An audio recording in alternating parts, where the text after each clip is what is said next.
آگے فرمایا مالک یوم الدین، وہ مالک ہے یوم جزا کا۔ اور بھائی جس کے حضور مانگ رہا ہوں وہ مالک بھی ہے۔ اگر بندہ کسی کے پاس مانگنے چلا جائے وہ مالک ہی نہ ہو مال و متاع کا، تو اس سے مانگنے کا تو کوئی جواز ہی نہیں ہے۔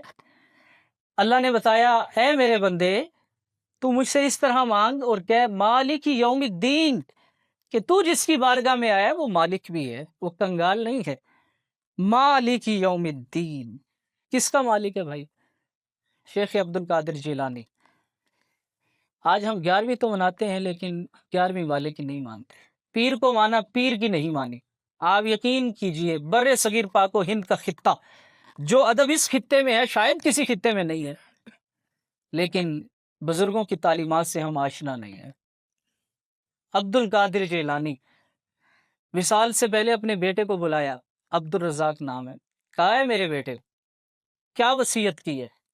یہ وہی وصیت ہے، اسی طرح کی وصیت ہے جو قرآن میں حضرت لقمان علیہ السلام نے اپنے بیٹے کو وصیت کی تھی۔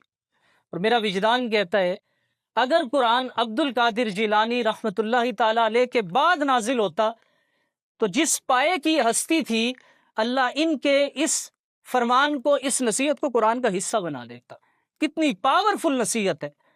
کہا ہو میرے بیٹے لا فاعل فی الحقیقت ولا مؤثر الا اللہ، میرے بیٹے یہ بات ذہن میں رکھ لے، جب تک اللہ نہیں چاہے گا کوئی تیرا بال بگا نہیں کر سکتا۔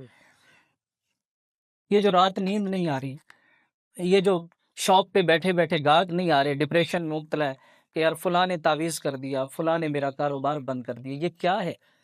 یہ قرآن سے بھی بغاوت ہے، ان بزرگوں سے بھی بغاوت ہے۔ عبد القادر جیلانی جن کی ہم 11ویں مناتے ہیں، فرمایا میرے بیٹے جب تک اللہ نہیں چاہے گا کوئی تیرا کچھ بھی نہیں بگاڑ سکتا۔ بھائی موت کس نے دینی ہے؟ سب بولیے نا، اقرار کر کے اٹھیں یا کوئی عقیدہ بنا کے اٹھیں۔ عقیدہ کیا ہے؟ رزق کون دیتا ہے؟ بیماری کون دیتا ہے؟ شفا کون دیتا ہے؟ اللہ رب العزت۔ جب تک اللہ نہیں چاہے گا میرا کوئی کچھ بھی نہیں بگاڑ سکتا۔